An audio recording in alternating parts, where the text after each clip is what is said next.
যোৰহাট সমষ্টিৰ প্ৰতিবেদনক লৈ বিপৰীত মেৰুত দুই অগপ বিধায়ক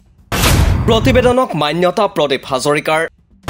প্ৰতিবেদনৰ স্বাক্ষৰক অস্বীকাৰ ভৱেন্দ্ৰনাথ ভৰালীৰ প্ৰতিবেদনক লৈ বিজেপি অগপৰ ভিতৰ চৰাত ব্যাপক চৰ্চা যোৰহাট লোকসভা সমষ্টিৰ নিৰ্বাচনৰ পৰ্যালোচনাৰ প্ৰতিবেদনক লৈ এতিয়া বিজেপি আৰু অসম গণ পৰিষদৰ ভিতৰ চৰাত চলিছে ব্যাপক চৰ্চা বিজেপি মিত্ৰজোঁট চৰকাৰৰ অংশীদাৰী দল অসম গণ পৰিষদে লোকসভা নিৰ্বাচনৰ সন্দৰ্ভত নিজাকৈ কৰা পৰ্যালোচনাত যোৰহাট লোকসভা সমষ্টিৰ বিজেপি প্ৰাৰ্থী তপন কুমাৰ গগৈ কম ভোটৰ ব্যৱধানত জয়ী হ'ব বুলি উল্লেখ কৰিছে ইয়াৰ কাৰণো প্ৰতিবেদনত উল্লেখ কৰা হৈছে তদুপৰি নিৰ্বাচনটোত বিজেপি কৰ্মীয়ে সহযোগ নকৰা বুলিও প্ৰতিবেদনত উল্লেখ কৰা হৈছে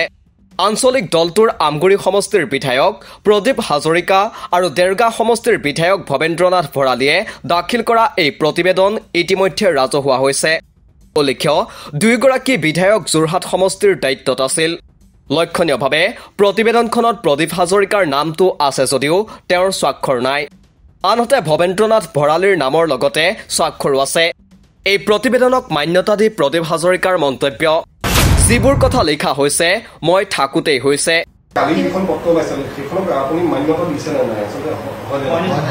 সেইখনটো হয় কাৰণ যে ৰিডিং যিবিলাক দিছে এইবিলাকতো মই থাকোতেই হৈছে না হাতে যিবিলাক ৰিডিং ওলাইছে এতিয়া ৰিডিংটো কেনেকৈ আজি এতিয়া ধৰক থাওৰা কনষ্টিটিউঞ্চি বা আজি মাৰমৰা কনষ্টিটিউঞ্চি আজি বা মাজুলী কনষ্টিটিউঞ্চি তেওঁলোকৰ তাৰপৰা যিখিনি মানুহে ৰিপ্ৰেজেণ্ট কৰিছে তেওঁলোকে যিটো দিছে সেইটো তাত নোট কৰিছে প্ৰচিডিং কৰিছে সেই প্ৰচিডিঙৰ পৰাহে সেইটো বনাই দিছে প্ৰতিবেদনৰ সন্দৰ্ভত ক'বলৈ গৈ আমগুৰি সমষ্টিৰ বিধায়কগৰাকীয়ে অসম গণ পৰিষদ আৰু বিজেপিৰ মাজত মিত্ৰতা থাকিলেও ই যে গাঢ় নহয় সেই কথা প্ৰকাশ কৰিছে এইবাৰ অগপৰ বিজেপিৰ যিটো সম্পৰ্ক আপুনি মানে উজনি অসমত যিটো দেখিলে 24ৰ ইলেকশ্যনত সেইটো একে পৰ্যায়ত থাকিলে 26লৈ সাকসেসফুল হ'বনে মানে ফ্ৰেণ্ডশ্বিপটো কি আছে ফ্ৰেণ্ডশ্বিপটো আচলতে ইমান গাঢ় বুলি যিটো কয় গাঢ় ফ্ৰেণ্ডশ্বিপটো এতিয়ালৈকে মই ভাবোঁ যে আমি ল'ব পৰা নাই বিজেপিৰ লগত সেইটোত মানে দুইটা পাৰ্টীয়ে আৰু অলপমান ৱৰ্ক কৰিব লাগিব ইপিনে প্ৰতিবেদনখনৰ সন্দৰ্ভত প্ৰদীপ হাজৰিকাৰ বিপৰীত মেৰুত অৱস্থান ভৱেন্দ্ৰনাথ ভৰালীৰ বিধায়কগৰাকীৰ মন্তব্য তেওঁলোকে কোনো লিখিত প্ৰতিবেদন দিয়া নাই লগতে যিটো চহী দেখুওৱা হৈছে সেইটো তেওঁৰ চহী নহয় ইয়াক ৰাজনৈতিক চক্ৰান্ত বুলি প্ৰকাশ কৰি বিধায়কগৰাকীৰ মন্তব্য সমষ্টি পুনৰ নিৰ্ধাৰণৰ পাছত বহুত কিবা কিবি হৈছে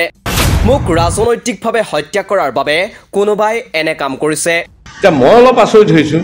মোৰ চহীটো তাত দিছে কিন্তু সেইটো মোৰ চহী নহয় মোৰ চহী নহয় এইটো অঁ দেখুৱাইছে নাই দেখুৱাইছে টাইপ মৰা প্ৰতিবেদন মোৰ চহী নহয় কিন্তু এইটো মোৰ চহীটো আপোনাৰ ৰাইজে জানে দেখিছে চহী সেইটো মোৰ নহয় তেনেধৰণে প্ৰকাশ কৰাত মই ভাবিছোঁ ৰাজনৈতিকভাৱে হয়তো মোক হালাল কৰিবলৈকে কোনোবাই কৰিছে মোৰ অলপ সন্দেহ মই ৰাজনৈতিকভাৱে আচলতে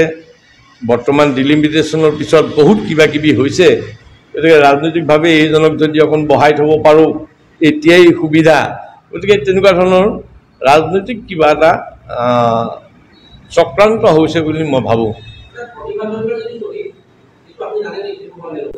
প্ৰদীপ হাজৰিকাই চহী কৰা নাই অকল মোৰ চহীটোৱে মাৰিছে তাত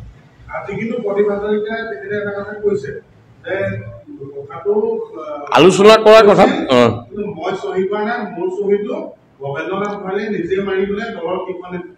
নাই দিয়া চহী নাই মৰা উল্লেখ্য অসমত তিনিটা পৰ্যায়ত অনুষ্ঠিত লোকসভা নিৰ্বাচনত যোৰহাট সমষ্টিটো সকলোৰে আকৰ্ষণৰ কেন্দ্ৰ হৈ পৰিছিল কাৰণ সমষ্টিটোত কংগ্ৰেছৰ প্ৰাৰ্থী আছিল গৌৰৱ গগৈ 19 এপ্ৰিলত অনুষ্ঠিত প্ৰথম পৰ্যায়ৰ নিৰ্বাচনতে সমষ্টিটোত ভোটগ্ৰহণ সম্পন্ন হয় সমষ্টিটোত বিজেপিৰ বৰ্তমানৰো সাংসদ তপন কুমাৰ গগৈ আৰু গৌৰৱ গগৈৰ মাজত তীব্ৰ যুঁজ হয় মুখ্যমন্ত্ৰী ডক্টৰ হিমন্ত বিশ্ব শৰ্মা সহ সমষ্টিটোৰ দায়িত্বত থকা জলসম্পদ জনসংযোগ আদি বিভাগৰ মন্ত্ৰী পীযুষ হাজৰিকাই তপন কুমাৰ গগৈ 3-4 লাখ ভোটত জয়ী হ'ব বুলি দাবী কৰি আহিছে তাৰ বিপৰীতে অসম গণ পৰিষদে নিৰ্বাচনী পৰ্যালোচনাৰ প্ৰতিবেদনত তপন কুমাৰ গগৈ অতি কম ভোটতহে জয়ী হ'ব বুলি উল্লেখ কৰা কথাই বিজেপিৰ অংকত আউল লগাইছে নিউজ ডেস্ক ৰিপৰ্ট দি ক্ৰছ কাৰেণ্ট